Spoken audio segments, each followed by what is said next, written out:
Selamat siang untuk Ibu Ivan dan teman-teman sekalian. Terima kasih untuk waktu dan kesempatan yang diberikan kepada kami untuk mempresentasikan makalah dari kelompok kami. Perkenalkan, kami dari kelompok ekstra, saya Komporito Simbolon sebagai moderator, saya Felis Simanjuntak sebagai penyaji, dan saya Melanie Francisca Sinaga sebagai petulang.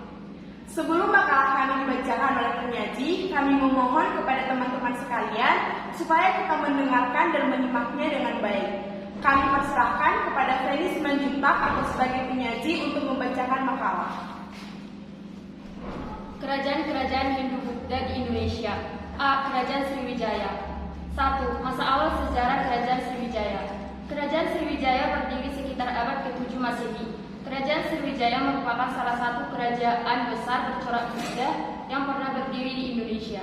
Kerajaan ini mampu mengembangkan diri sebagai negara maritim dengan menguasai lalu lintas pelayaran dan perdagangan dari Selat Malaka, Selat Sunda, hingga Laut Jawa.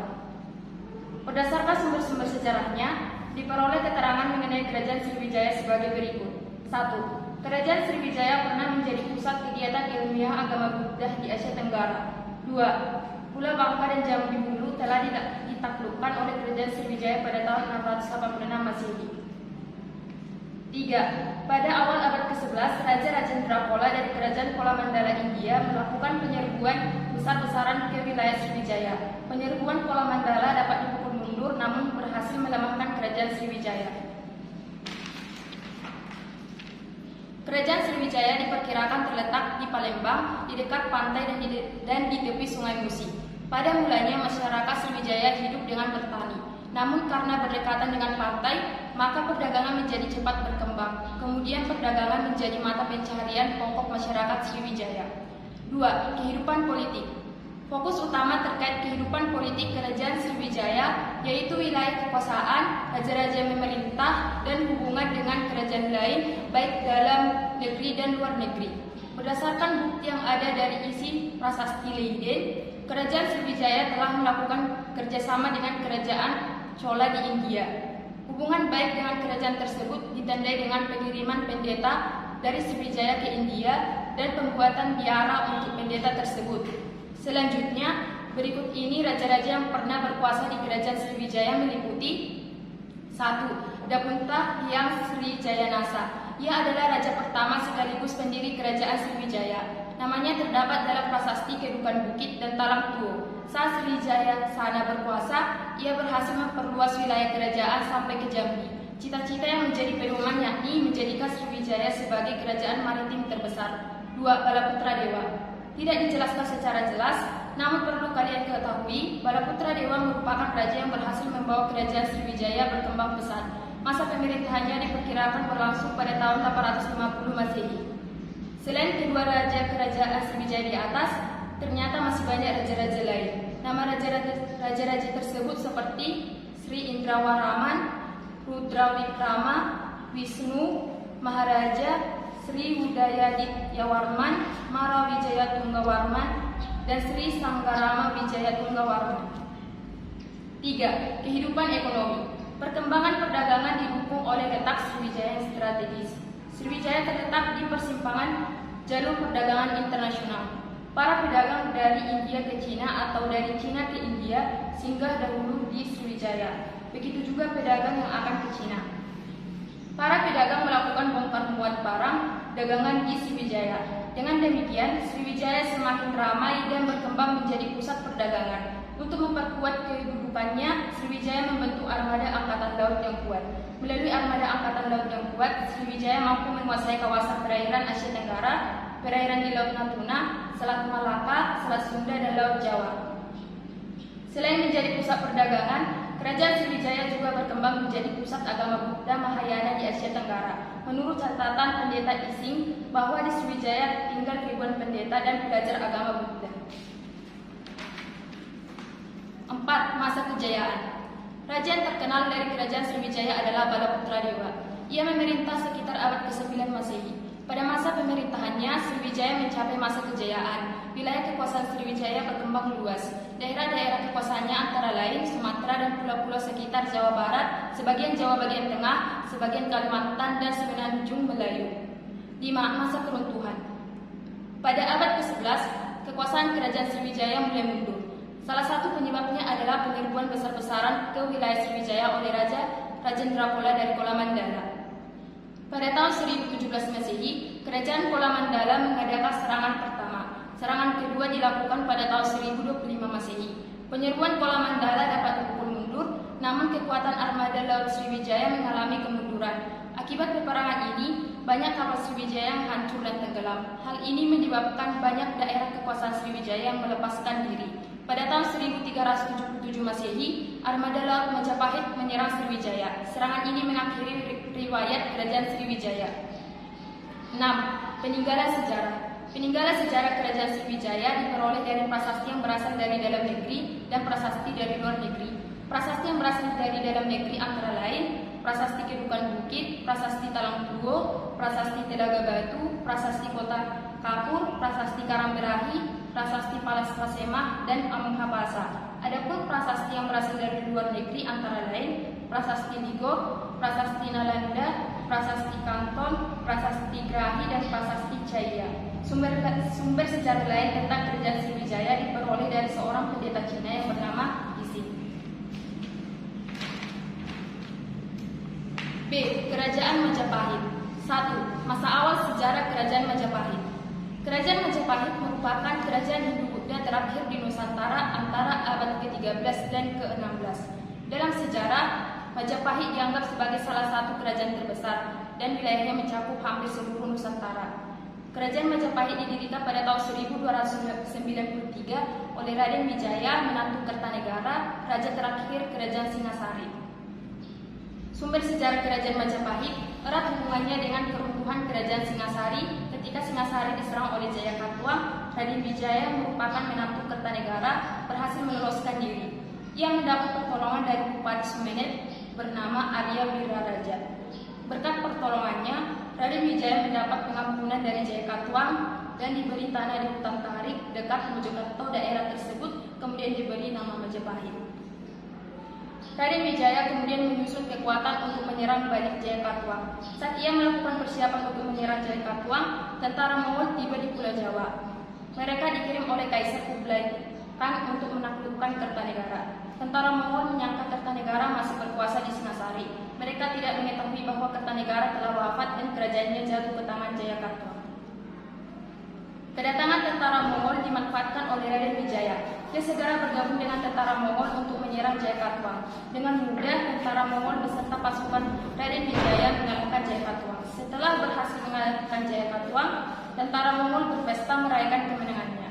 Ketika tentara Mongol lengah, Raden Wijaya berbalik menyerang mereka. Pasukan Mongol hancur dan sisanya pulang ke negerinya. Keberhasilan mengalahkan Jayakatwang dan menghancurkan tentara Mongol mengantarkan Raden Wijaya menjadi penguasa di Jawa Timur. Ia mendirikan kerajaan Majapahit dan menjadi raja dengan gelar Kertarajasa Jayawardhana. 2. Kehidupan politik kerajaan Majapahit. Tokoh pendiri kerajaan Majapahit bernama Raden Wijaya. Ia mendirikan kerajaan ini pada tahun 1293 Masehi.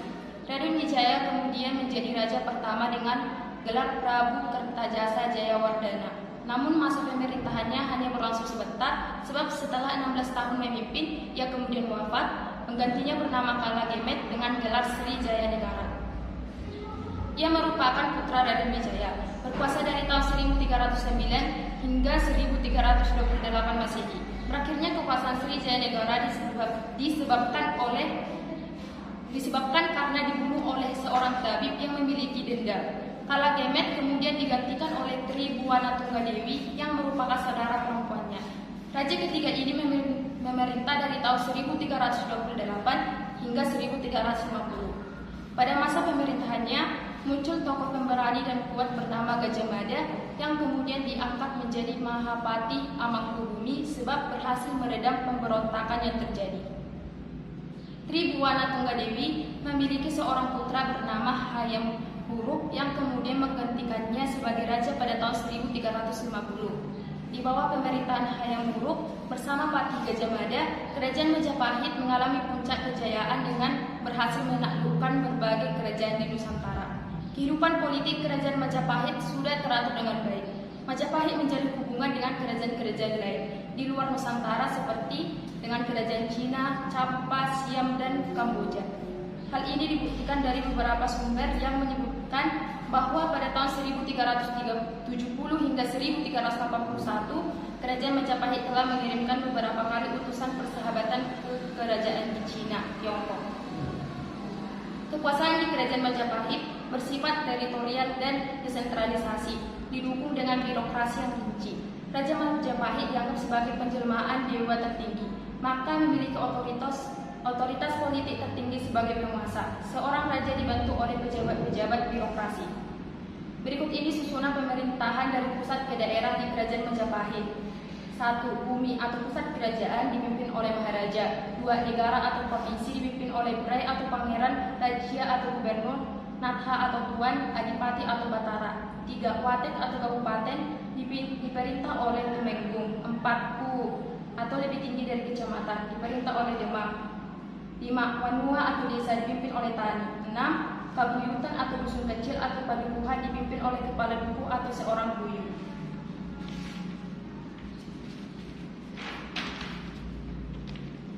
3. Kehidupan ekonomi masyarakat Majapahit. Bagaimana kehidupan ekonomi kerajaan Majapahit diketahui dalam beberapa isi prasasti yang berhasil ditemukan. Di dalam prasasti disebutkan bahwasanya masyarakat di kerajaan Majapahit telah mengenal mata pencaharian sebagai pengrajin emas, penjual minuman, tukang daging, dan pengrajin perak. Jika kita analisis, kehidupan masyarakat di bidang ekonomi sudah mengalami perkembangan ke arah kemajuan, di mana mata pencaharian mulai bervariasi, tidak hanya mengandalkan bidang pertanian saja.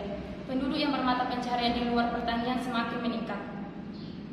Berdasarkan catatan dari Bank Taiwan Pedagang Tiongkok yang menyebutkan bahwa komoditas ekspor di Pulau Jawa pada zaman kerajaan Majapahit meliputi kain, garam, lada, dan burung kakak tua. Sementara jenis barang yang diimpor seperti emas, perak, mutiara, sutra, perak, besi, dan keramik.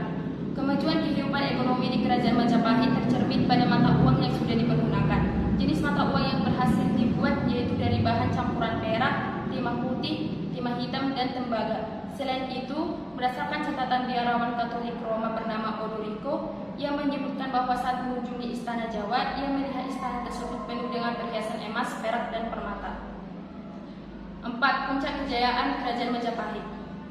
Zaman kejayaan kerajaan Majapahit terkenal dengan masa pemerintahan Hayam Wuruk bergelar Sri Raja Sanegara yang merupakan raja keempat Majapahit.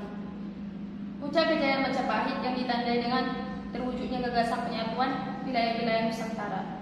Masa kejayaan Majapahit di tangan Hayam Wuruk tidak lepas dari patihnya Gajah Mada yang terkenal dengan Sumpah Palapa. Gajah Mada adalah Mahapati Amangkubumi, guru berjaya menyatukan Nusantara. Hal itu tertuang dalam Sumpah Palapa yang diucapkan oleh Mahapati Gajah Mada dan dicatat dalam serat Pararaton.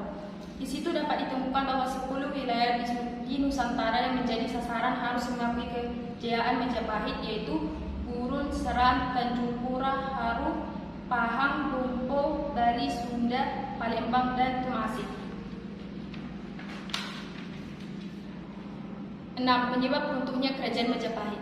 Kerajaan Majapahit mengalami kemunduran sesudah Gajah Mada dan Hayam Wuruk wafat. Di antara para keluarga mulai terjadi pertentangan mengenai hak waris atas tahta kerajaan dan perebutan kekuasaan yang biasa dikenal sebagai Parekrek. Parekrek merupakan peperangan antara Bikrawardhana dengan Wirabumi. Kemudian, menurut prasasti-prasasti peninggalan kerajaan, menyebutkan bahwa kerajaan Majapahit runtuh pada tahun 1519 Masehi pada masa Pati Ulus menaklukkan Majapahit. 7. Kehidupan sosial budaya dan peninggalan kerajaan Majapahit. Di dalam kehidupan sosial masyarakat kerajaan Majapahit mengenal sistem kasta seperti di India, karena kerajaan ini bercorak Hindu. Namun, sistem kasta di kerajaan Majapahit hanya bersifat teoritis saja dalam kehidupan istana. Seperti yang kita ketahui, terdapat 4 kasta, yaitu Brahmana, Ksatria, Waisya, dan Sudra. Namun terdapat golongan lain di luar lapisan tersebut, yaitu Kandala, Merka, dan Puka. Golongan tersebut merupakan orang-orang terbawa dari lapisan sosial masyarakat di kerajaan Majapahit. Brahmana adalah kaum pendeta, Ksatria merupakan keturunan raja atau pewaris raja, Waisya terdiri dari pedagang dan orang-orang yang menggeluti bidang pertanian dan peternakan, sedangkan kaum Sudra adalah budak. Berdasarkan aspek kehidupan sosial di dalam masyarakat di Kerajaan Majapahit, status wanita lebih rendah dibandingkan dengan pria. Hal ini terlihat dari kewajiban wanita hanya melayani suami, tidak boleh ikut campur dalam urusan apapun. Peraturan ini tertera dalam perundang-undangan di Kerajaan Majapahit dengan tujuan pergaulan bebas antara pria dan wanita dapat dihindari. Kehidupan budaya Kerajaan Majapahit berkembang pesat, terutama di bidang seni sastra. Hal ini dibuktikan dengan banyaknya sastra yang dihasilkan, seperti Kitab Negara Kertagama, Kitab Sutasoma, Kitab Kunjarakarna, dan lain sebagainya. Kerajaan Majapahit juga meninggalkan banyak jejak sejarah kebudayaan berupa prasasti dan candi. Pada masa Kerajaan Majapahit, bidang sastra mengalami kemajuan. Karya sastra yang terkenal adalah Kitab Negara Kertagama. Selain kitab sastra, Negara Kertagama juga merupakan sumber sejarah Majapahit. Kitab lain terkenal adalah Sutasoma. Kitab Sutasoma memuat kata-kata yang sekarang menjadi semboyan negara Indonesia, yakni Bhinneka Tunggal Ika. Bidang seni bangunan juga berkembang. Banyak bangunan candi telah dibuat, misalnya Candi Penataran dan Sawenter di daerah Blitar, Candi Tigauwangi dan Surawana di dekat Pare, Kediri, serta Candi Tikus di Trawulan.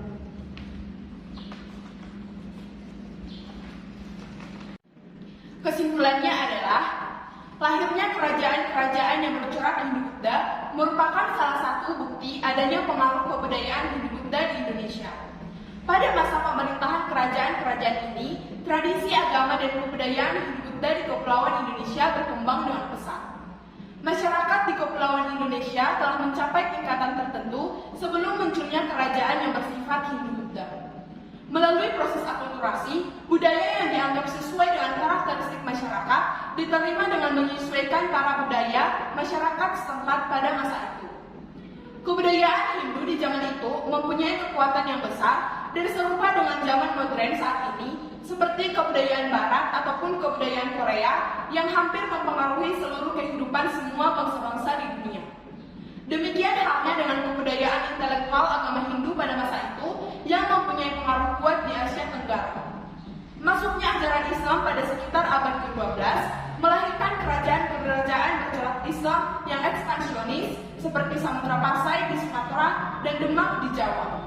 Munculnya kerajaan-kerajaan tersebut secara perlahan-lahan mengakhiri kerajaan Sriwijaya dan Majapahit sekaligus menandai akhir di era itu. Baiklah, kepada Ibu Ivi dan teman-teman sekalian, demikianlah presentasi dari kelompok kami yaitu kelompok ekstra. Apabila teman-teman ingin mengajukan pertanyaan, silakan pertanyaannya diketik di kolom komentar. Dan kami tegaskan, kami batasi yang memberikan pertanyaan adalah satu per kelompok. Sekian dari kami kelompok ekstra, atas waktu dan perhatian yang telah diberikan, kami ucapkan terima kasih.